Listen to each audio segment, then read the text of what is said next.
গীতা হচ্ছে প্রথম অধ্যায় যদি আমরা পাঠ করি তাহলে আছে মানুষের আছে মন পবিত্র হয়। আর দ্বিতীয় অধ্যায় পাঠ করলে মানুষের আছে বুদ্ধি শুদ্ধ হয়, বুদ্ধি। এবং আছে গীতার আছে দ্বিতীয় অধ্যায় যদি কারো বুদ্ধি শুদ্ধ না থাকে আর যত মুখস্থ করবে 7 দিনের বেশি মুখস্থ থাকবে, বুঝতে পেরেছেন? মানে 7 দিনের বেশি তার মুখস্থ থাকবে না, যে কোনো উপায়ে সে ভুলে যাবে। আর আছে তৃতীয় অধ্যায়, তৃতীয় অধ্যায় আছে কর্মযোগ। কর্মযোগের মাধ্যমে আছে মানুষ আছে পাপ মুক্ত হয়, পাপ মুক্ত হয়। আর চতুর্থ অধ্যায়, চতুর্থ অধ্যায়ের মাধ্যমে মানুষের এই যে বিভিন্ন ধরনের যে বন্ধুত্বজনিত পাপ করে, এই কীট পতঙ্গ পোকা মাকড় চাল খায় গম খায়, তাই না, ধান খাই শাক বাড়ি খাই, এই যে এই ধরনের পাপ থেকে মুক্তি লাভ, মানে বন্ধু হত্যা এবং স্ত্রী হত্যা জনিত পাপ থেকে মানুষ হচ্ছে মুক্তি লাভ করে থাকে। এবার হচ্ছে পঞ্চম অধ্যায়, পঞ্চম অধ্যায়ের মাধ্যমে মানুষ হচ্ছে চুরি জনিত যে পাপ হয় সেই পাপ থেকে মুক্তি লাভ করে, মানে চরিত্র ভিত্তি থেকে। মানুষ হচ্ছে জানি না জানিয়া মানুষের টাকা পয়সা চুরি করে না, গাছের ফল চুরি করে খায়, খায় কিনা, মানে এই ধরনের পাপ থেকে সে মুক্তি লাভ করে। এবং আছে ভগবানকে নিবেদন না করিয়া খায় না, যে যেমন ক্ষুধা লাগছে ভগবানের শরীরে নেই অত মুখে ঢুকেছে, তাই না, ভগবানকে নিবেদন না করিয়া খাইলে যে পাপ হয়। তাহলে পঞ্চম অধ্যায়। তারপর আছে ষষ্ঠ অধ্যায়, মানে ষষ্ঠ অধ্যায়ের মাধ্যমে মানুষের মন্দ ভাগ্য দূর, মানে যার হচ্ছে পোড়া কপাল আছে মন্দ ভাগ্য দূর হয়, মানুষের জীবনে সফলতা আছে। মানে ষষ্ঠ অধ্যায়ের মাধ্যমে অভ্যাস যোগের মাধ্যমে জীবনে হচ্ছে সফলতা আছে, মন্দ ভাগ্য দূর হয়। এবং হচ্ছে সপ্তম অধ্যায় জ্ঞান বিজ্ঞান যোগ। এই জ্ঞান বিজ্ঞান যোগের মাধ্যমে মানুষের বুদ্ধির নির্মলতা আছে, মানুষের আছে বুদ্ধি নির্মলতা আছে। দ্বিতীয় অধ্যায়ের মাধ্যমে হচ্ছে মানুষের বুদ্ধি শুদ্ধ হয়, সেই বুদ্ধিটাকে আরো হচ্ছে সুশুদ্ধ করা হয়, মানে পরিশুদ্ধ করা হয়, বুদ্ধি নির্মলতা আছে। এবং হচ্ছে অষ্টম অধ্যায় অক্ষর কর্মযোগ, এর মাধ্যমে হচ্ছে মানুষের কি হয়, এই যে মানুষ হচ্ছে যেখানে সেখানে খাদ্য গ্রহণ করে না, যে অখাদ্য কুখাদ্য খায় না, এই অখাদ্য কুখাদ্য খাদ্য গ্রহণ করার কারণে যে পাপ হয় সেই পাপ থেকে মুক্তি লাভ করে থাকে। মানে অখাদ্য কুখাদ্য খাইলে সেই পাপ থেকে মানুষ হচ্ছে মুক্তি লাভ করে। যে আপনি ভুলক করে হচ্ছে হোটেলে ঢুকছেন, দেখা যাচ্ছে যে অখাদ্য খেয়ে ফেলেছেন আপনার অজানা আছে, এই ধরনের পাপ থেকে মানুষ হচ্ছে মুক্তি লাভ করে। তার হচ্ছে নবম অধ্যায়, নবম অধ্যায় আছে রাজগুজ্জ রাজবিজ্ঞাত। এই অধ্যায় পাঠ করার মাধ্যমে মানুষের হচ্ছে দেহটা শুদ্ধ হয়, দেহ শুদ্ধ হয়, দেহ মানে দেহ পবিত্র হয়, এই দেহটাকে হচ্ছে ভগবানকে দান করার উপযোগী। এবং হচ্ছে দশম অধ্যায়। দশম অধ্যায় হচ্ছে বিভূতি যোগ। এই অধ্যায় পাঠ করলে মানুষ আছে সর্বপাপ থেকে মুক্তি লাভ করে, যত ধরনের পাপ আছে,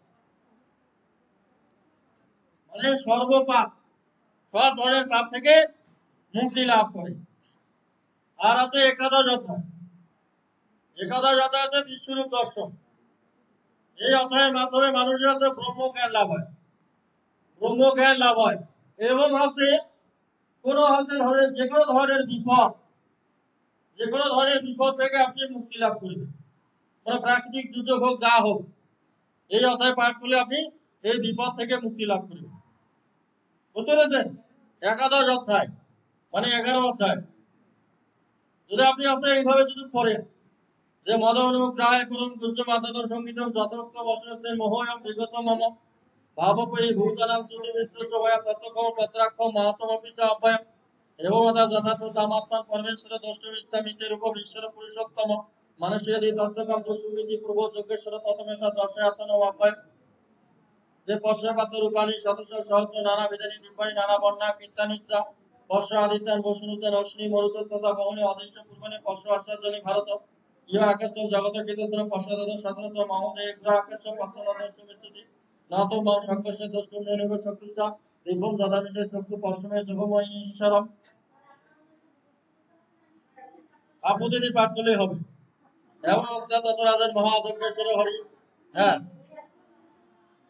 আর আপনি হচ্ছে দেখে দেখে পাঠ করবেন। হ্যাঁ হ্যাঁ, এইভাবে আপনার করতে হবে। কি ওটা আছে পরে বলতেছি। তারপর আছে দ্বাদশ অধ্যায় মানে ভক্তি যোগ। ভক্তি যোগের মাধ্যমে মানুষের আছে বিশুদ্ধ ভক্তি যোগ, বিশুদ্ধ ভক্তি।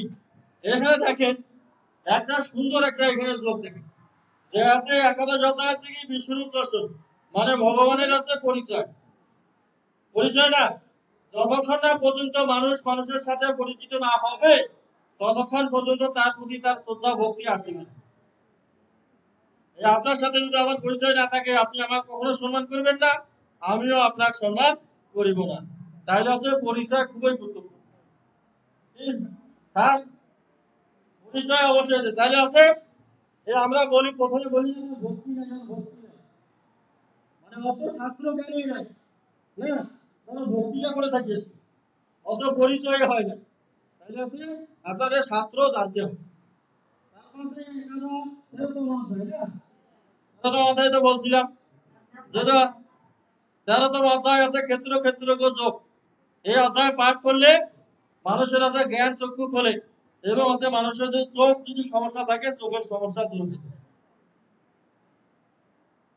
তারপর আছে 14তম অধ্যায়। 14তম অধ্যায় হচ্ছে আমার গুণত্রয় বিভাগ যোগ।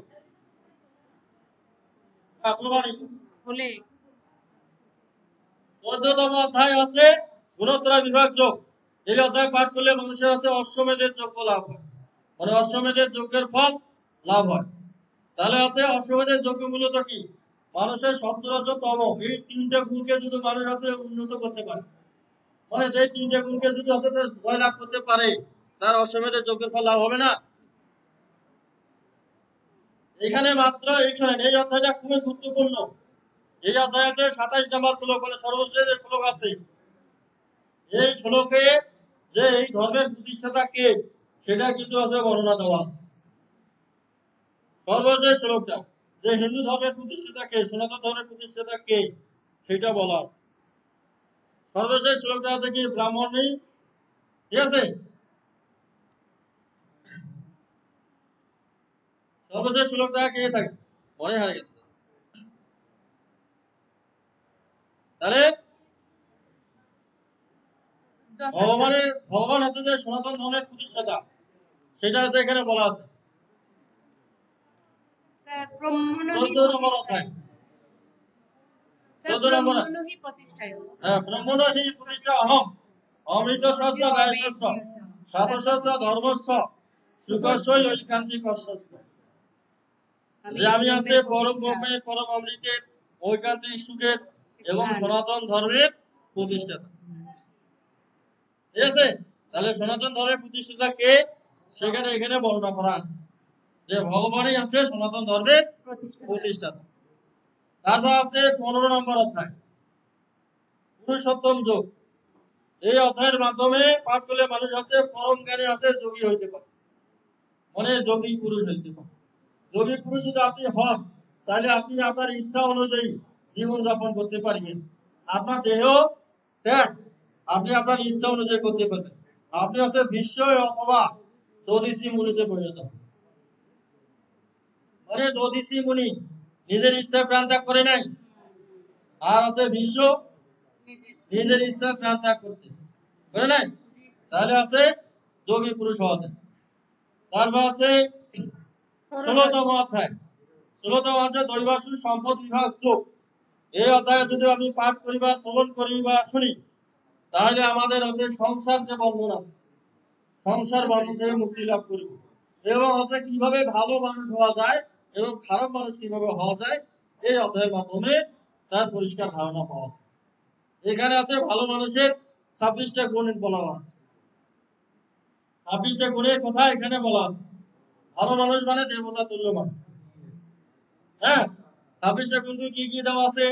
অভয়ম সত্য সংশুদ্ধির জ্ঞান যোগ ব্যবস্থিতি ধর্মত্ব ধর্মত্ব সাতায় তপ আচরণ অহিংসা সত্যম আক্রোধ ত্যাগ শান্তি পশুনা বুদ্ধস অলক্ষ মাধ্যমম হি চাপলম তেজ ক্ষমা দিতি শৌচ মাত্র নাতিমানিতা ভবন্তি সম্পদ দবি অভিজাতস্য ভারত। আর 6টা গুণ আছে মানুষের খারাপ: দম্ভ দর্প অভিমানস্য ক্রোধ পরশ মেবস অজ্ঞানস্য অভিজাতস্য পাত্র সম্পদ আসুন। না, মানে 26টা গুণ আছে এবং খারাপ গুণ আছে। মানে যদি আপনি 26টা গুণ অর্জন করেন আপনার হচ্ছে সংসার বন্ধনে কি আপনি থাকিবেন? কখনোই থাকিবেন। তারপর আছে 17তম অধ্যায়। 17তম অধ্যায় 17তম অধ্যায় আছে আমার কি শ্রদ্ধা ত্রয় বিভাগ যোগ। তাহলে এই অধ্যায়ের মাধ্যমে আমরা আছে বাষ্পেয় যজ্ঞের ফল লাভ করি। বাষ্পেয় যজ্ঞের ফল, বাস এখানে বা বর্গীয়ার জ, বাস পেয় এখানে পেয় অন্তস্থীয়, বাষ্পেয় যজ্ঞের ফল লাভ করি। মানে এই অধ্যায় পাঠ করলে মানুষ হচ্ছে কি হয়? অহিংসুক হয়ে ওঠে, অহিংসুক। মানে যাদের ভিতরে তার ভিতরে কোনো হিংসা কাজ করে না, ওই যে অহিংসা, অহিংসা যোগ। মানে যে যোগে আছে কোনো হিংসা থাকে না, এই বাষ্পেয় যজ্ঞের ফল। এটা হচ্ছে জ্যোতিষী করছিল। মানে এই যজ্ঞে একটা হচ্ছে ইঁদুর আসছিল না, ইঁদুর আছে না, ইঁদুরের হচ্ছে এক ব্রাহ্মণের মানে রাঞ্জা খেয়ে যজ্ঞে রাঞ্জা খাওয়ার পরে ওর অর্ধেক শরীর সোনা হয়ে গেছে না, যে জ্যোতিষী যে বাষ্পেয় যজ্ঞের করেছে এইখানে আমি যাই দেখে বাকি শরীরটা সোনা হয় কিনা। হ্যাঁ, দেখা যাচ্ছে যে জ্যোতিষীর ওই যজ্ঞে আছে গড়াগড়ি খেয়ে আর আছে শরীর সোনা হয়নি। মানে জ্যোতিষীর ভিতরে হিংসা যায়, ঠিক আছে? তাহলে আছে বাষ্পীয় যজ্ঞের ফল লাভ হয়। আর আছে 18তম অধ্যায় আছে মোক্ষ যোগ। তাহলে মোক্ষ যোগের মাধ্যমে মানুষের কি মোক্ষ লাভ হয় বা মুক্তি লাভ, সর্বশেষে মুক্তি লাভ হয়। এই হচ্ছে আমাদের 18টা অধ্যায় পাঠের আছে ফল। এবং আছে গীতা যদি আমি প্রতিদিনের পড়ি মানুষ এমনিতে আছে 32 ধরনের অপরাধ থেকে মুক্তি লাভ করে। সেটা হচ্ছে আমাদের আছে ব্যাসদেবের যে আছে গীতা মাহাত্ম্য আছে, গীতা মাহাত্ম্য আছে। তো ব্যাসদেবের গীতা মাহাত্ম্য আছে সব গীতায় দেওয়া, ঠিক আছে? মানে ব্যাসদেবের গীতা মাহাত্ম্য আমরা আছে যেখানে আছে এখন পড়ছি এগুলো মৎস্য পুরাণ থেকে নেওয়া। মানে গীতার যে মাহাত্ম্য গুলো আছে এগুলো আছে মৎস্য পুরাণ থেকে নেওয়া হয়েছে, ঠিক আছে? আমি আছে আমার গীতাটাতে পাবেন, আমি এই গীতা লিখতেছি গীতা সর্বশ্রেষ্ঠ বিজ্ঞান, ওইখানে আছে সবগুলো মাহাত্ম্য আমি যোগ করে দিচ্ছি। মানে হ্যাঁ, প্রকাশ আছে প্রিন্টিং অবস্থায় আছে, এখনো 5 লাইনে আছে। হ্যাঁ, হ্যাঁ, প্রকাশ হলে জানাবো। মানে গীতা সর্বশ্রেষ্ঠ বিজ্ঞান, হ্যাঁ, শ্রীমদ ভগবত গীতা সর্বশ্রেষ্ঠ বিজ্ঞান। বাংলা ভার্সন আর টু ভার্সন বাইলিঙ্গুয়াল হবে, মানে বাংলা ইংলিশ হবে না। সেটা আছে এখন বর্তমান বাংলায়, এবং আছে এরপরে আছে আমি ইংলিশে কনভার্ট করব।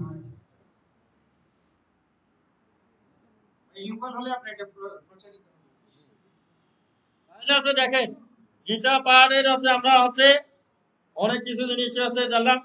দেখুন আছে যে গীতা আমাদের আপনাদের কাছে যে গীতা আছে, এই গীতাতে আছে সবগুলো জিনিস আছে ভেঙে ভেঙে দেওয়াই আছে, মানে আলাদা করে বলার দরকার নাই যে কোন শব্দ থেকে কি হবে না। যেমন আছে যে কিম পূর্বত থেকে কিম অপূর্বত লেখাই আছে আপনাদের, আছে না? যে গীতার আছে যদি ম অক্ষর থাকে সেখান থেকে অক্ষর বের হয় না, আছে না? তারপর আছে দ যদি থাকে মানে দ থেকে অ অক্ষর বের হয়, দ অক্ষর থেকেও অ অক্ষর বের হয়। যদি আছে জফলা থাকে বা অন্তঃস্থিত জ হয় তাহলে আছে হর্ষই আর স্বরে হয় না, ইয় ইয় উচ্চারণ হয় না।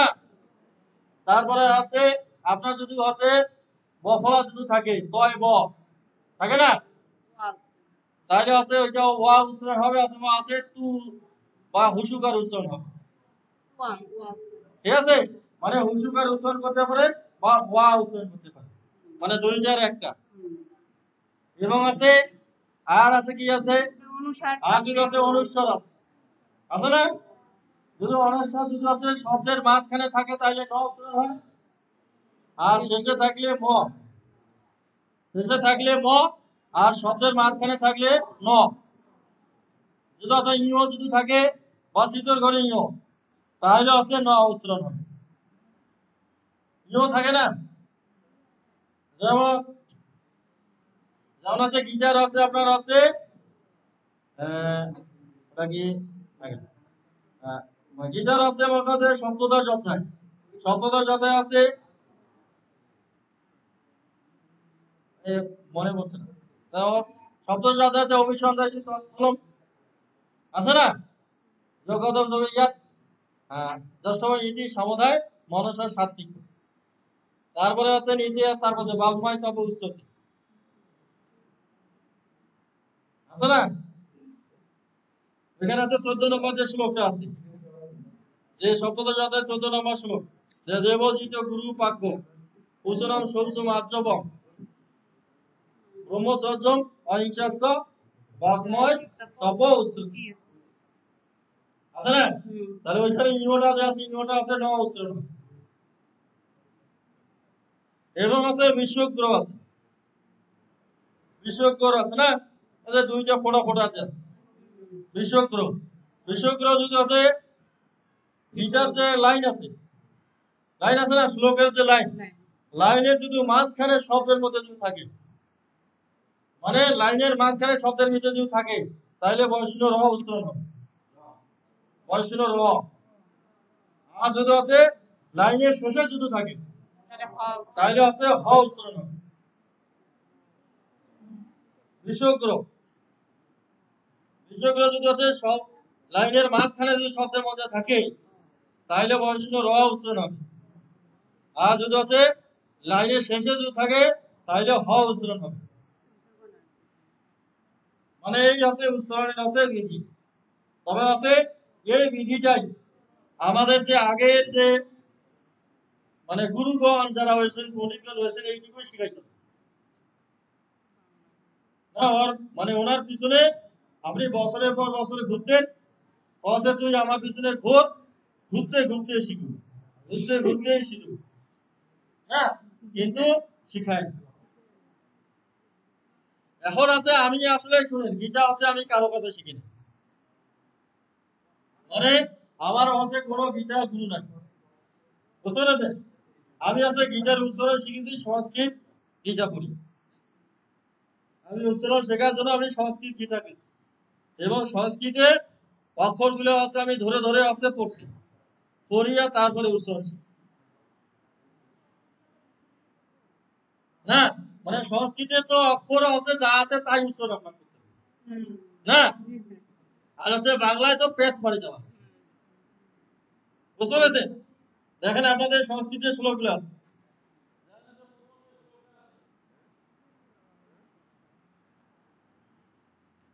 এখানে তো সংস্কৃত দেওয়া আছে।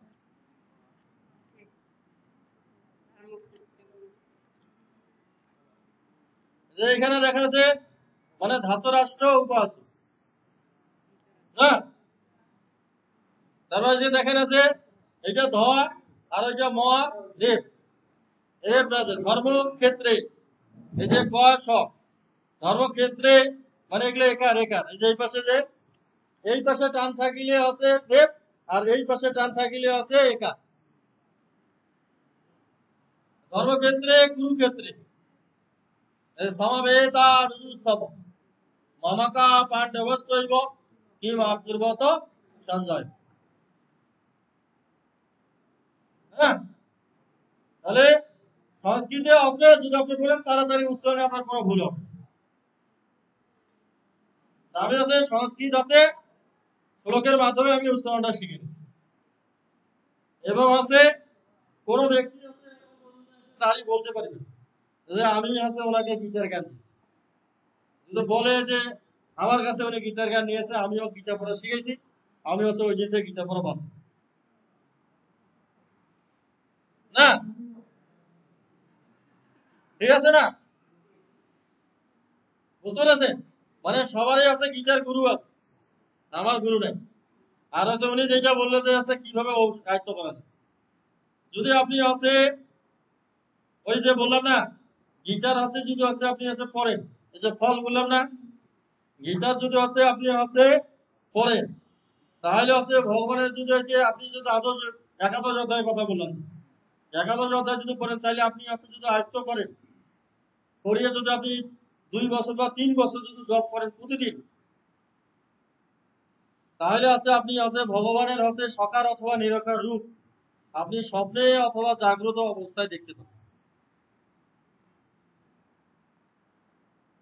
আপনি আছে দর্শন ভগবানের পাবেন, বুঝলো না? যে মানুষ আছে ঘুমাইলে আছে শরীরটা লাভ করে, লাভ করে না, যে শরীর লাভ করে সেই শরীরে মানুষ আছে দিব্য দৃষ্টি লাভ করে। মানুষ ঘুমন্ত অবস্থায় যে দৃষ্টি লাভ করে তখন মানুষ আছে দিব্য দৃষ্টি লাভ করে, ঠিক আছে? আর যখন মানুষ দিব্য দৃষ্টি লাভ করবে তখন সে সবকিছু দেখতে পাবে, বুঝতে পেরেছেন? শুধু একমাত্র আছে অর্জুন, উনি শুধু আছে ভগবানের কাছে সরাসরি দিব্য দৃষ্টি লাভ করিয়া আছে ভগবানের দর্শন পেয়েছে। আর বাদ বাকি যারা আছে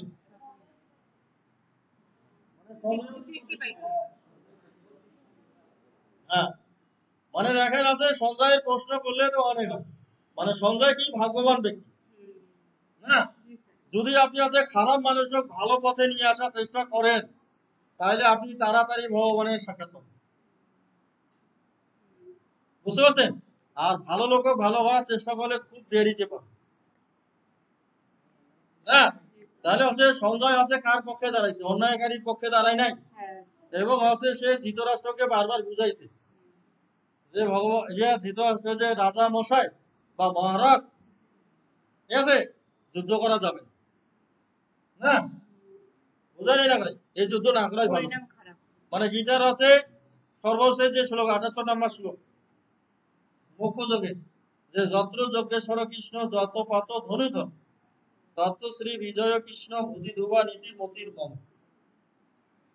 ওইখানে কি বলে দেয় নাই জয়টা কার হবে? হ্যাঁ, মানে জয় কার পক্ষে হবে ধৃতরাষ্ট্রকে বলে দেয় নাই, বলছে কিনা? যে যেখানে আছে ভগবান শ্রীকৃষ্ণ রয়েছে এবং ধনুর্ধর অর্জুন রয়েছে, না, যেখানে আছে নীতি রয়েছে, যেখানে ধর্ম রয়েছে, সেখানে আছে বিজয় এবং শ্রী নিশ্চিত, না, বলে নাই?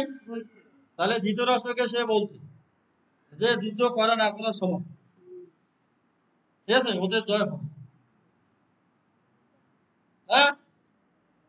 তারা শেষ পর্যন্ত কিন্তু বোঝে না। তাহলে আছে তাহলে ধৃতরাষ্ট্র আছে এই জায়গায়। আমাদের সমাজে কিছু আছে অন্ধ নেতা আছে না, সমাজ পরিচালনাকারী অন্ধ কিছু লিডার আছে না, নেতা লিডার, এদের হচ্ছে প্রতিনিধি, বুঝতে পেরেছেন? ওরা হচ্ছে ন্যায় অন্যায় সবকিছু জানে, ন্যায় অন্যায় জানার পরেও তারা অন্যায়ে সমর্থন করে। তো বুঝতে পারছেন? এই জন্য কুরুক্ষেত্রের যুদ্ধে ধৃতরাষ্ট্র আছে তাদের একটা প্রতিনিধি মা, সেই জন্য ধৃতরাষ্ট্র জানেই যে ওদের ছেলেগুলো আর ছেলে অন্যায় করতেছে না, যে আমি অন্যায় করতেছি না, তারপরও সে হচ্ছে কি তার ছেলেদেরকে সে সমর্থন করতেছে এই যুদ্ধ করে নাই। তাহলে আমাদের সমাজেও এরকম কিছু ব্যক্তি আছে না, যে ন্যায় অন্যায় সবকিছু তার জানা, জানে যে কোনটা ন্যায় কোনটা অন্যায়, তারপরও সে সমর্থন কি করে না। তাহলে আছে আমাদের কটা বেশি আমাদের লাঞ্চ ব্রেক চলে এসেছে। হ্যাঁ 22 লাগছে ঘুম আসছে। ভাত আসে নাই না। আমার একটা প্রশ্ন ছিল, I had a small query regarding to you. প্রশ্নটা ছিল যে আপনি আগে বলছিলেন যে চোর চক্রী করলে বা চুরি করলে পরিণতি কি হবে। আমি যেহেতু ঢাকায় গবেষণা করি সারা বাংলাদেশ বা ওয়ার্ল্ডের বিভিন্ন বিষয়ের উপর, নানান অনুসন্ধান আমার গবেষণার বিষয়, যেমন আমি অনেক বিখ্যাত লোকের স্ত্রীদের সাথে আমার পরিচয় আছে এবং পরিচয় আছে, তো তাদের সাথে আমি কথা বলে দেখি যে তারা তার স্বামীর পকেট মানিব্যাগ থেকে টাকা চুরি করে নিয়ে যায় এবং এটা স্বামীকে সে বলে না। মানে আমি যদি স্বামীর টাকা না বলে নিয়ে যাই সেটা হচ্ছে চোরচবৃত্তি বা ক্লেপ্টোমেনিয়া ইংলিশ আমরা বলি। তো তার কি পরিণতি হবে? গীতা অ্যাকর্ডিং টু শ্রীমদ্ ভগবত গীতা তার পরিণতিটা কি হবে? সে কি স্বর্গে যাবে না নরকে গমন হবে? আমি সদাশয় উত্তরদাতার কাছে এটা জানতে চাচ্ছি।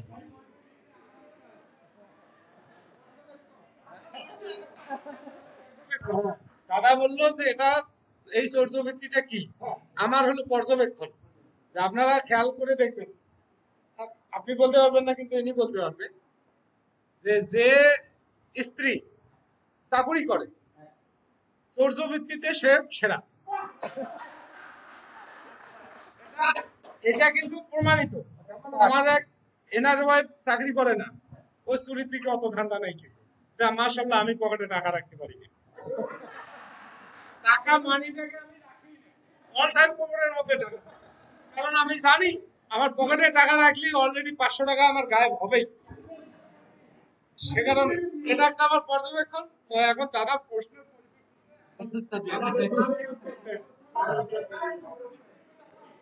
হ্যাঁ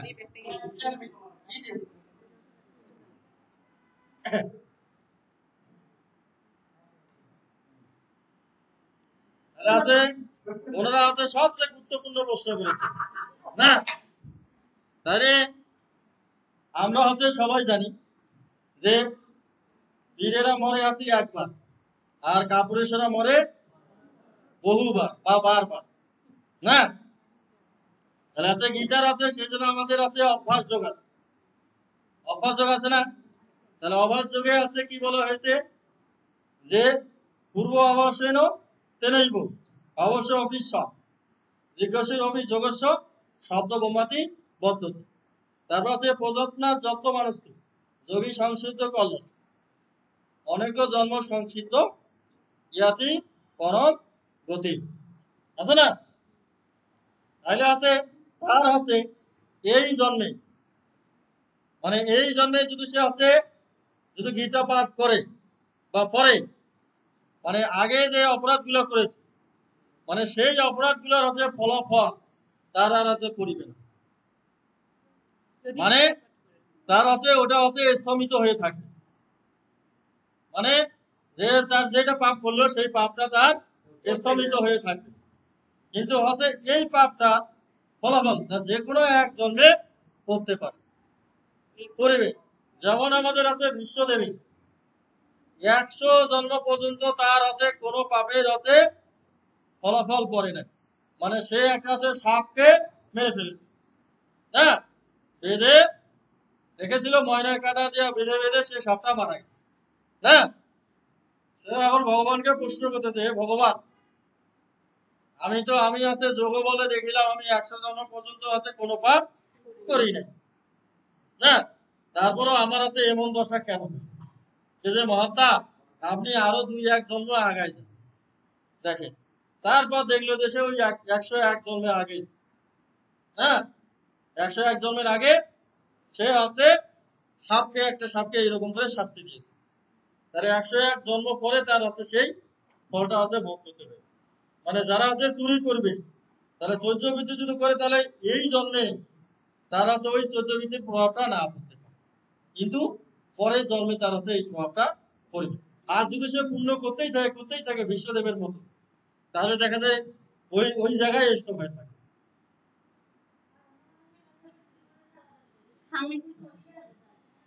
না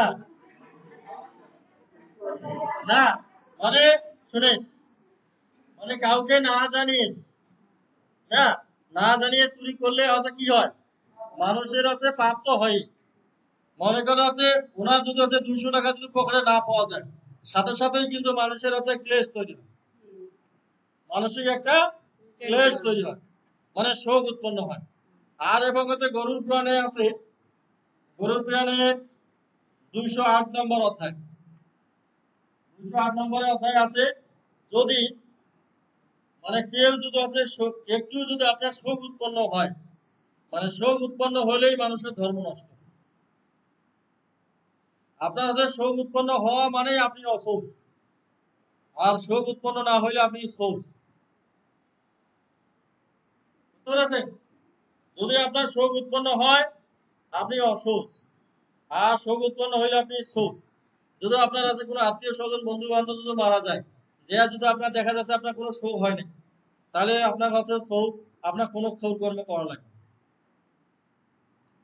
আর যদি আপনার শোক উৎপন্ন হয় তাহলে আপনার ক্ষোভ কর্ম। কি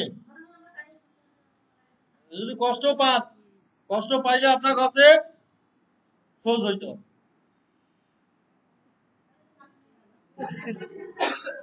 মানে শাস্ত্র অনুযায়ী। এই যে ধরেন, তাহলে হচ্ছে আপনার স্নান করতে হবে, মানে স্নান করতে হবে, স্নান করলে আপনি শোষ। বুঝতে পেরেছেন? হ্যাঁ, তবে আছে এগুলো অনেক হচ্ছে জটিল জটিল বিধান আছে। যদি হচ্ছে যে নিত্য হচ্ছে গীতা পাঠ বা বেদ পাঠ করে, করে না, এরকম ব্যক্তি যদি হচ্ছে মারা যায়, মারা যদি যায়, মানে তার হচ্ছে আর হচ্ছে কোনো কর্ম, মানে তার হচ্ছে স্নান করা মাত্রই শেষ হচ্ছে, মানে তার সাধ্য করতে হবে না, মানে পড়াশোনার সংবিধান এলাকা আছে, পড়াশোনার হ্যাঁ হ্যাঁ কি,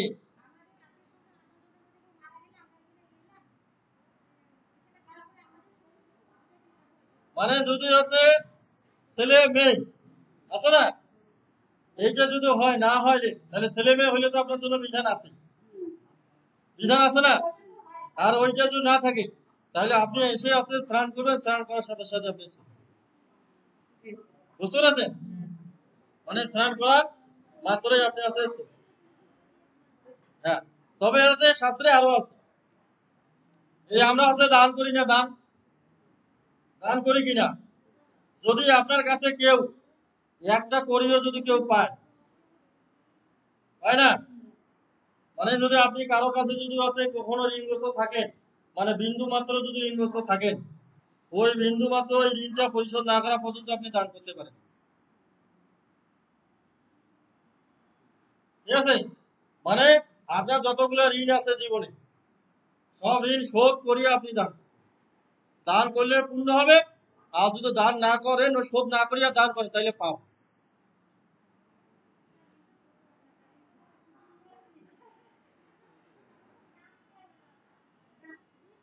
মানে আপনার হাতে কারো কাছে আপনি 10 টাকা আপনার কাছে পায়, তাই না, তাহলে আগে ওর 10 টাকা দিয়ে তারপরে দান।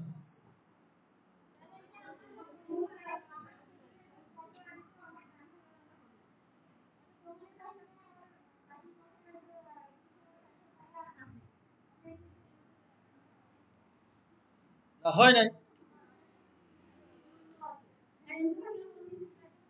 তাহলে ওইটা আপনাকে শোধ করতে হবে, শোধ করার পরে আপনার দানটা হচ্ছে প্রতিফলিত হবে। হ্যাঁ, এখনো তাহলে দান হয় না, যেদিন পরিশোধ করবেন তার ফল সেদিনই পাবেন।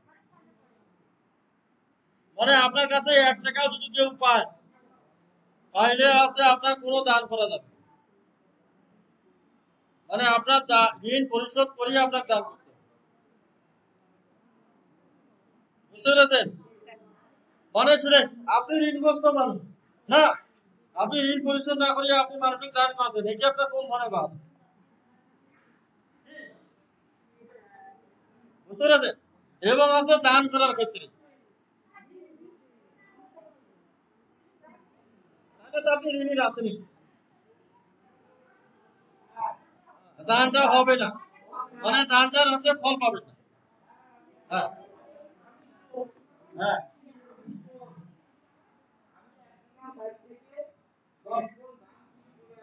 হ্যাঁ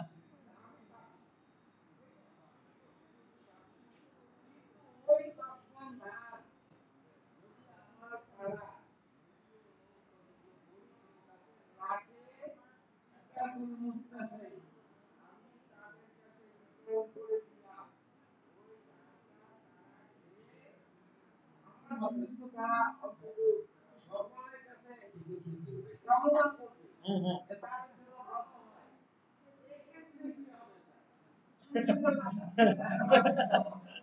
মানে উনি হচ্ছে সবচেয়ে গুরুত্বপূর্ণ একটা প্রশ্ন করেছেন না, এবং হচ্ছে সামরিক জটিলতা নিরসন করার প্রশ্ন না। তাহলে দেখেন, যে চোর না, তাহলে আছে যে যে জায়গা থেকে যে চুরি করছে, যে ব্যক্তির কাছ থেকে সে চুরি করছে না, তাহলে ওই ব্যক্তি সম্পর্কে তার ধারণা আছে কিনা, এবং আছে ওইখানকার সে সম্পদ এমনিতেই হচ্ছে কি করছে, মানে গচ্ছিত করে রেখে দিচ্ছে এবং সমাজে হচ্ছে সংকট তৈরি করেছে, বুঝছে কিনা। তাহলে এই যে আছে সংকট হচ্ছে নিরসন করার জন্য, এটা হচ্ছে একটা আপাত ধর্ম, বুঝতে পেরেছেন? এটা হচ্ছে একটা আপদ ধর্ম, মানে এইখানেও হচ্ছে সে পুণ্য অর্জন করে, বুঝতে পেরেছেন? যেখানে আছে মান্ডব্য মুনি। হ্যাঁ, মানে আপনি যে চুরি করেছেন, ঠিক আছে, তাহলে আছে আপনার হাতে চুরির যে উদ্দেশ্য না, মানে চুরির যে উদ্দেশ্য, সেই উদ্দেশ্যটা আপনি ভালো উদ্দেশ্যে চুরি করেছেন, মানে জনকল্যাণে আপনি উদ্দেশ্য চুরি করেছেন, কিন্তু আপনি নিজে ভোগ করার জন্য তো চুরি করেন না। এখানে আছে জনকল্যাণ নিহিত রয়েছে। হ্যাঁ, জনকল্যাণে রয়েছে।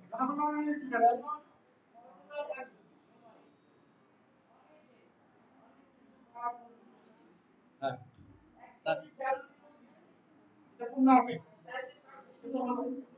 কিন্তু আপনি মনে করেন মানুষের হাতে পুণ্য,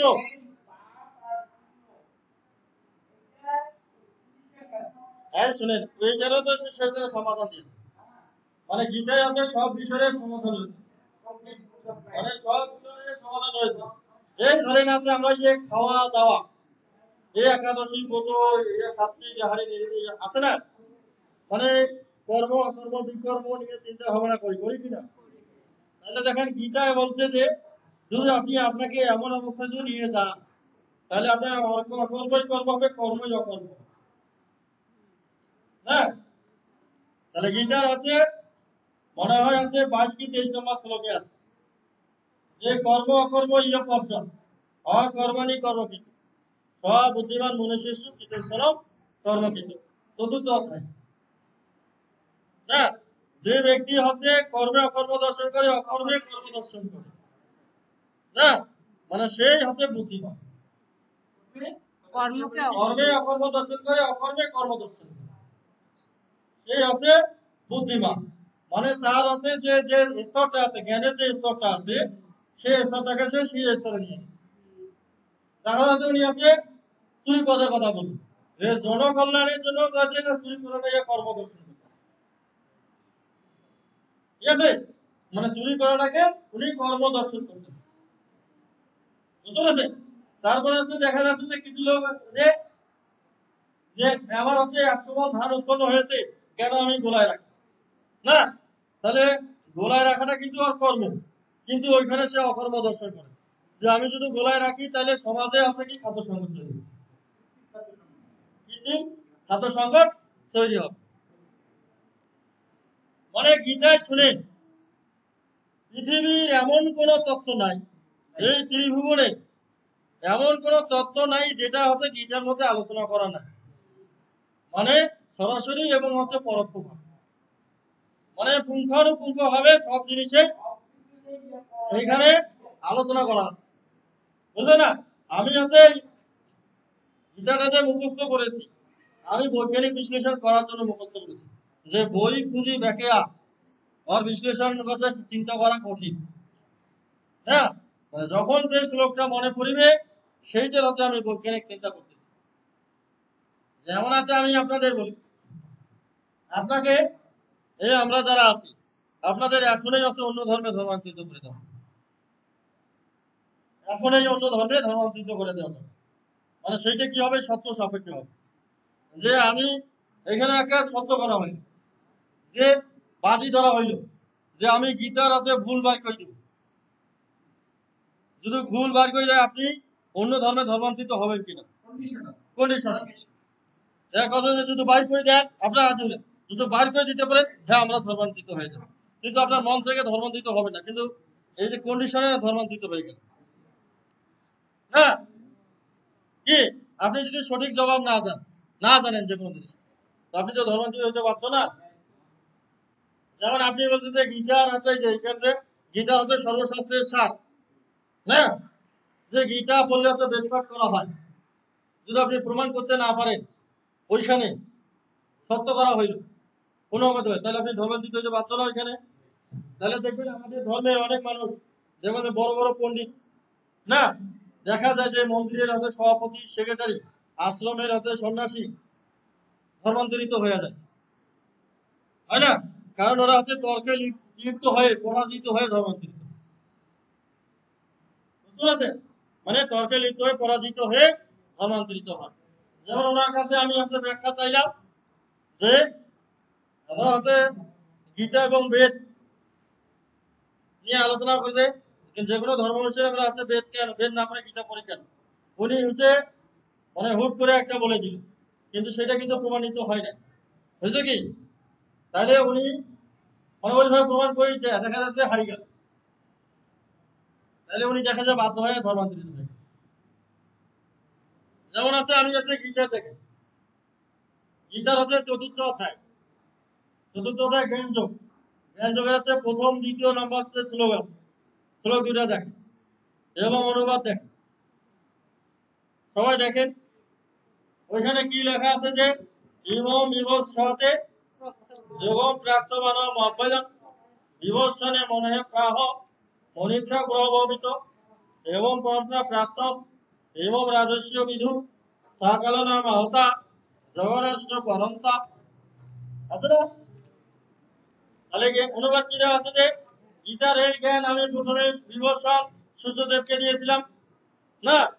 সূর্য তার পুত্র মনুকে দিয়েছিল, মনু তার পুত্র ইঠাকুকে দিয়েছিল, ইঠাকুর পরে পরম্পরা অনুযায়ী, না, রাজস্বীরা আছে এই গীতার জ্ঞান লাভ করেছিল, কিন্তু এমন এক সময় কি হয়েছে? গীতার জ্ঞান পরম্পরা ছিন্ন হয়েছে। কি মানে কালের প্রভাবে গীতার এই জ্ঞান পরম্পরা ছিন্ন হয়েছে। তাহলে দেখেন, এই শ্লোক দিয়ে আপনাকে ধর্মান্তরিত করা হবে। আপনি গীতা সরলভাবে অধ্যয়ন করেন, তাও আপনারটা। তাহলে দেখেন এইখানে যে সূর্যের পুত্র আছে মনু, মনুর পুত্র ইঠাকু। তাহলে সূর্য হচ্ছে একটা নক্ষত্র, নক্ষত্র না, জ্যোতিষ্ক, হয় মহাকাশে বিরাজমান। আর মনু হচ্ছে মানুষ, মানুষ না, মানব জাতির পিতা মানুষ, হয় পৃথিবীতে অবস্থান করে। তাহলে মহাকাশে থাকিয়া কেন করে মানুষের জন্ম?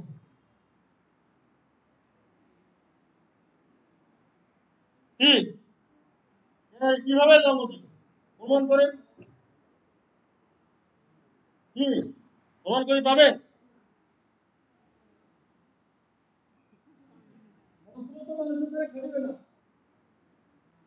ধরেন আছে ওই ফ্যানটা অচয় সুইচ দিয়ে বন্ধ করতে হবে, তাহলে রিমোট দিয়ে বন্ধ করে দিতে, কিন্তু আপনার বন্ধ করে দেখাই দিত, প্র্যাকটিক্যালি দেখাই দিত। আর এই শ্লোক দিয়ে আপনি কনভার্ট হবেন কিনা প্রমাণ করে পাবেন যে সূর্য হচ্ছে মনুর পিতা।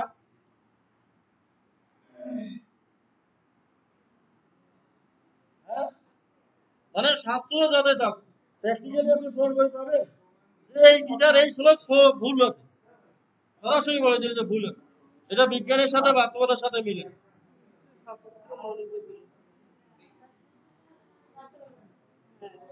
সূর্যের পুত্র তো আমরাই। না, তাহলে আছে এর অবশ্যই প্রমাণ লাগবে না। তাহলে ধরেন এই যে বিষয়টা আছে, এই বিষয়গুলোর ব্যাখ্যা আছে আমার গীতায় দেওয়া আছে। বুঝতে পেরেছেন? খুব সুন্দর, আপনার বইটা নিশ্চয়ই বহু প্রচার হবে আশা করি। কারণ আছে এই যে গীতার আছে ব্যাখ্যা আমার গীতায় দেওয়া আছে। দেখেন, সকল শক্তির উৎস আছে কি সূর্য, সূর্য না? তাহলে আছে আমরা আছে সবাই আছে নারী এবং পুরুষ, পুরুষ কিনা? তাহলে সন্তান যদি উৎপাদন করতে যায় তাহলে পুরুষ মানুষের শুক্রাণু লাগে, তাই কিনা? আর মেয়ে মানুষের কি লাগে? ডিম্বাণু লাগে। তাহলে শুক্রাণু এবং ডিম্বাণু উৎপন্ন হয় কিসের মাধ্যমে? শুক্রাণু উৎপন্ন হয় পুরুষ মানুষের আছে টেস্টোস্টেরন হরমোন, আর আছে স্ত্রী লোকের আছে ডিম্বাণু উৎপন্ন হয় প্রজেস্টেরন হরমোনের মাধ্যমে। বুঝছেন? আর প্রজেস্টেরন এবং টেস্টোস্টেরন হরমোন উৎপন্ন হয় ভিটামিন ডি থেকে। তাহলে ভিটামিন ডি অন্য কোনো উৎস নাই, একমাত্র সূর্য। মানে সূর্য ছাড়া ভিটামিন ডির অন্য কোনো উৎস নাই, একমাত্র এবং প্রধান উৎস আছে সূর্য, সানলাইট। এই কারণে হচ্ছে সূর্য হচ্ছে মনুর পিতা। এখানে যে শিশুদের দেখবেন, শিশুদের ছোট শীতকালে উঠে রাখে বাচ্চাদের, ভিটামিন মানে কি? তাহলে হচ্ছে এই কারণে সূর্য হচ্ছে মনুর পিতা। দেখবেন যে সব দেশের হচ্ছে সূর্যের আলো বেশি, সেই সব লোকের জনসংখ্যা উৎপাদন হার সবচেয়ে বেশি। স্যার, আমার আরেকটা সুন্দর প্রশ্ন করতে চাই। আমার হচ্ছে চাষ শেষ হয়ে যাচ্ছে। If you don't mind, হ্যাঁ বলেন। what motivated you? আমরা জানি যে স্যার হচ্ছে টিচার ইনস্ট্রাক্টর, টিচার এখানে যেমন আমরা দেখি যে উপনিষদ গীতাতে বলা হয় উনি হচ্ছে টিচার, প্রাইমারি টিচারদের টিচার। নতুন করে বলবো স্যার? আমি একজন ট্রেনার হিসেবে, আপনিও ট্রেনার আমিও ট্রেনার, তো ট্রেনার হিসেবে আমি একটা সুন্দর প্রশ্ন করতে চাই গীতার আলোকে। আমরা জানি যে গীতা হচ্ছে সকল উপনিষদের সার। সকল উপনিষদের গীতা পড়লে সকল উপনিষদ পড়া হয় বা বেদ বা সংহিতা পড়া হয়। তো আপনি তো, আমি যতটুকু জানি, নীলফামারী জেলার পিটিআই ইনস্ট্রাক্টর, সম্মানিত ইনস্ট্রাক্টর হিসেবে আছেন। তো আমি জানতে চাই what motivated you to become a teacher and Gita reader, এবং আপনি কোনটা করেন, মানে স্বাচ্ছন্দ্য বোধ করেন, কোন পরিচয়? আপনি কি শিক্ষকদের শিক্ষকতা করে স্বাচ্ছন্দ্য বোধ করেন, এই পেশাটা ভালো লাগে, না গীতা পাঠ করে যে আত্মতৃপ্তি বা সেলফ স্যাটিসফ্যাকশন লাভ করেন সেটা ভালো লাগে? এটা একটা প্রশ্ন। আরেকটা প্রশ্ন ছিল, এটা আপনি ব্যক্তিগতভাবে নেবেন না, যেমন অনেকেই বিখ্যাত লোকদের সাথে গবেষণা যেখানে আমি করি ঢাকায় বা সারা বাংলাদেশে, যে তাদের স্ত্রী রত্নরা স্বামীর পকেট থেকে না জানিয়ে চুরি করে টাকা নিয়ে যান। তো আপনি বিয়ে করার পর, গীতা পাঠক হওয়ার পরে, আপনার স্ত্রী কখনো আপনার পকেট থেকে না জেনে টাকা চুরি করেছে কিনা, এবং এই ক্ষেত্রে গীতা পাঠক হিসেবে, ধর্মীয় পার্সোনালিটি হিসেবে, ধর্মীয় ব্যক্তিত্ব হিসেবে আপনার অনুভূতিটা বা অভিব্যক্তিটা কি ছিল? এই দুইটা প্রশ্ন যদি আমি জানতে পারি আমি নিজেকে ঋদ্ধ মনে করি। ধন্যবাদ।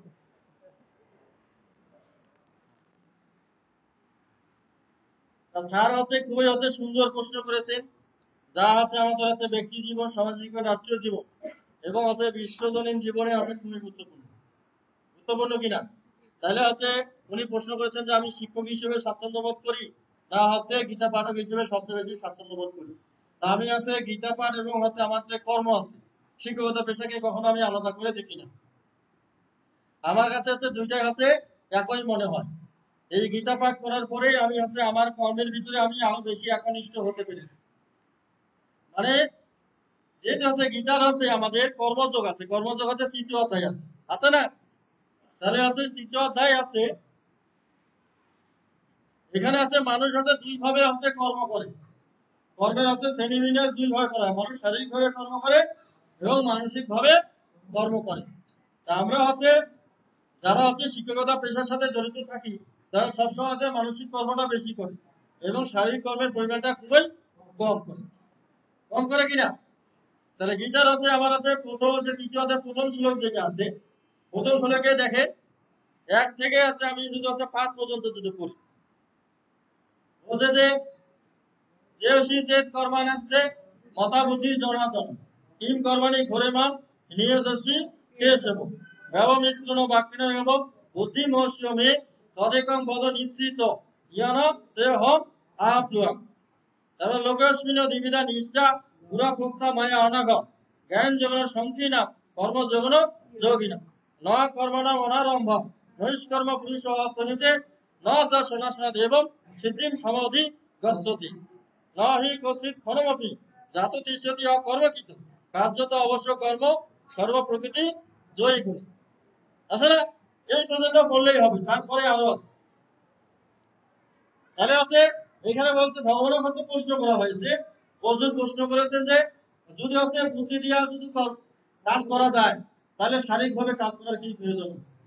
হ্যাঁ, যে শারীরিকভাবে যদি আমি কাজ করি তাহলে হচ্ছে মানুষকে মারতে হচ্ছে। হ্যাঁ, আমাদের যে বন্ধু বান্ধব আত্মীয় স্বজন যারা আছে তাদের সাথে যুদ্ধ করে তাদেরকে হত্যা করতে হচ্ছে। তাহলে ভগবান আমি শারীরিকভাবে কাজ করবো না মানসিকভাবে কাজ করবো, সেটা তুমি আমাকে নিশ্চিত করে বলো। যেটা হচ্ছে গীতা বলছে বুদ্ধি বিষয় নিকট আর ভক্তি বিষয় নিকট। হ্যাঁ, যে আমি হচ্ছে বুদ্ধি বিষয়ী কর্ম না ভক্তি বিষয়ী কর্ম কোনটা করব, কোনটা আমার পক্ষে সেও সেটা তুমি আমাকে নিশ্চিত করি বলো। ভগবান উত্তর দিয়েছে যে এই জগতে মানুষ হচ্ছে 2 ধরনের কর্ম করে থাকে। একটা হচ্ছে শারীরিকভাবে কর্ম, যারা জ্ঞানযোগী তারা হচ্ছে জ্ঞানের মাধ্যমে কর্ম করে, যারা কর্মযোগী তারা শারীরিকভাবে কর্ম করে থাকে। তারপর হচ্ছে দেখেন আছে যে 5 নম্বর শ্লোকটা দেখেন যে নহি কর্তৃক ক্ষণমপি জাতিষ্ঠতি অকর্মকৃত কার্যত অবশ্য কর্ম সর্বপ্রকৃতি জয় করি। যে কেউ হচ্ছে বিন্দু মাত্র সময় কর্ম না করিয়া থাকতে পারিবে না। না, যে প্রকৃতি বিভিন্ন গুণের দ্বারা প্রভাবিত হয়েছে বাধ্য হয়ে কর্ম করতে পবিত্র হয়। হ্যাঁ, তা আমি দেখতেছি এইখান থেকে আমি শিক্ষা নিলাম যে যেহেতু আমি হচ্ছে কর্ম না করে থাকতে পারিব না, এমনিতে আমার যে সময় পার হবে, আমার কর্ম চলতেই থাকবে, তাহলে আমি আমার কর্মটাকে ভালো কর্মে প্রবৃত্ত করি। মানে সেই দিন থেকে আমি হচ্ছে শিক্ষকতা পেশাটাকে আরো হচ্ছে প্রখর ভাবে নিয়েছি, এবং আমার শিক্ষার্থীরা হচ্ছে কখনো বলতে পারবে না যে স্যার ভালো করে পড়েন। এবং গীতা পাঠ বা অধ্যয়ন এই শাস্ত্র আপনাকে আলোকিত করেছে আর ভালোভাবে ইয়ে করার জন্য, ভালোভাবে ভালোভাবে উৎসাহিত করার জন্য উৎসাহিত। এবং মানুষকে আরো বোঝানোর জন্য সহজ করে দিয়েছে। আমি উদাহরণ হিসেবে ব্যবহার করি। এখন আসি আমরা পরবর্তী প্রশ্ন। হ্যাঁ, পরবর্তী প্রশ্ন উনি যেটা প্রশ্ন করেছেন, প্রাথমিক অবস্থায় আমার স্ত্রী যদি হচ্ছে আমার পকেট থেকে যদি টাকা পয়সা নেয়, তাহলে হচ্ছে আমি জিজ্ঞাসা করার সাথে সাথে বলি যে আমি হচ্ছে 200 টাকা থেকে নিচ্ছি। মানে এটা কি আপনি গীতা পাঠক হওয়ার পরে বলে নাকি আপনি গীতা পাঠক কি বিয়ে করার পরে হয়েছে নাকি আগে থেকে আপনি গীতা পাঠ করতেন? তাহলে আমাদের প্রশ্নটা ক্লিয়ার হবে। মানে আমি আপনার মূল মানে অভিজ্ঞতা জানতে চাই। গীতা হচ্ছে আমি আগে টুকটাক করে হচ্ছে পড়তাম, মানে টুকটাক করে পড়তাম। তারপরে চাকরি জীবনে পড়ছিলাম, এবং বিবাহ করার পরে আমি ফরিদপুরে হচ্ছে 2 বছরের মতো জীবন যাপন করছি। তখন অত পড়া হয় নাই। নীলফামারীতে আসার পরে আমি একটা হচ্ছে গীতা সংঘ প্রতিষ্ঠা করেছি, সেটা হচ্ছে অমৃতবাণী গীতা সংঘ। এই মানুষের বাড়ি বাড়ি আছে গীতা পাঠ করা, এবং আছে বাড়াইপাড়া যে মন্দির আছে এই মন্দিরে আছে আমি আছে সর্বপ্রথম আছে গীতা পাঠ আছে চালু করেছি। এবং আছে ওইখানে কোনো প্রতিষ্ঠা কিছু নেই, মানে কারোর সাথে আলোচনা সমালোচনা না করিয়ে হঠাৎ করে 2 জনে আমি আর আরেকজন কার্তিক মাসের আছে 2রা কার্তিক 2019 সাল 2019 সালে ওই আমি গীতা বই নিয়ে গেছি আর একজন ধূপকাঠি আর কলা 2টা নিয়ে যে আমরা হচ্ছে ওই মন্দিরে হচ্ছে কার্তিক মাস উপলক্ষে গীতা পাঠ শুরু করেছি 2 জনে। তা মানুষ হচ্ছে ঘুম থেকে উঠে দেখে যে এখানে গীতা পাঠ হচ্ছে, তারপর দিন থেকে ওইখানে গীতা পাঠ চলে, এখনো মন্দিরটা চলছে। ঠিক আছে, মানে ওইখানকার মন্দির সভাপতি সেক্রেটারি কেউ না, কারোর সাথে মিটিং সিটিং করে না। বুঝতে পারছেন? মানে হঠাৎ করে হচ্ছে এই সংঘ আছে চালু করেছে। না, আপনি যদি হচ্ছে ভালো কর্ম যদি করেন, না ভালো কর্ম করার করলে দেখবেন যে ওটা সবাই একদিন না একদিন সে গ্রহণ করবে। কিন্তু দেখা যাচ্ছে প্রত্যেক মনীষীকেই আপনার ওইখানে কর্তৃত্ব থাকতেও পারে না থাকতে পারে। প্রত্যেক মনীষীকেই দেখা যাচ্ছে যে এক স্থানান্তরিত হইতে হয়েছে। দেখবেন আছে আপনার বেশি না অনুকূল ঠাকুর পাওনা থাকি দেবঘর জ্বালাইছে, তাই না? তারপর লোকনাথ ব্রহ্মচারীর কাছে ভারতীয় আশ্রম ছাড়িয়ে যাইতে হয়েছে ইন্ডিয়া থেকে, এটা হয় নাই? হযরত মুহাম্মদ সাল্লাল্লাহু আলাইহি ওয়াসাল্লাম মক্কা থেকে মদিনা যাইতে হয়েছে, এটা হয়েছে কিনা? এবং আছে রামকৃষ্ণ ঠাকুর, শ্রী রামকৃষ্ণ অক আছে মাঝে মাঝে দক্ষিণেশ্বর সারিয়া গঙ্গার ওই পারে যাওয়ার থাকে লাগছে, তাই না? তাহলে প্রত্যেক মনুষ্যকে আছে যখন আছে ভালো কিছু করতে গেছে, তাদের আছে জীবনে বাধা এসেছে, তাদেরকে স্থানান্তরিত হইতে হয়েছে। কিন্তু তারা যে স্থানান্তরিত হওয়ার পরে যেই জায়গায় গেছে সেই জায়গায় ভালো কিছু করছে। আর ওই সেই জায়গায় ভালো কিছু করার জন্যই তারা স্থানান্তরিত হয়। ঠিক গৌরঙ্গ মহাপ্রভু করতে হয়েছে। গৌরঙ্গ মহাপ্রভু তো আপনার নদিয়া ছাড়িয়া নীলাচলে যায় থাকতেছে, না উড়িষ্যায় যায় থাকতেছে, থাকতে হয় না? তাহলে প্রত্যেক মহাপুরুষের জীবনে স্থানান্তরিত আছে। যে আপনি যদি এক জায়গায় ভালো কর্ম করেন, করার পর দেখা যায় আপনার আর ওখানে কোনো পাত্তাই নেই, না মনে করবেন না যে আছে কেন আমার কর্তৃত্ব নাই। তো মহাপুরুষের জীবনে এইরকম ঘটনা ঘটেছে, আর আপনি তো সামান্য মানুষ, আপনার জীবনে কেন এই ঘটনা ঘটেছে? ঠিক, হ্যাঁ।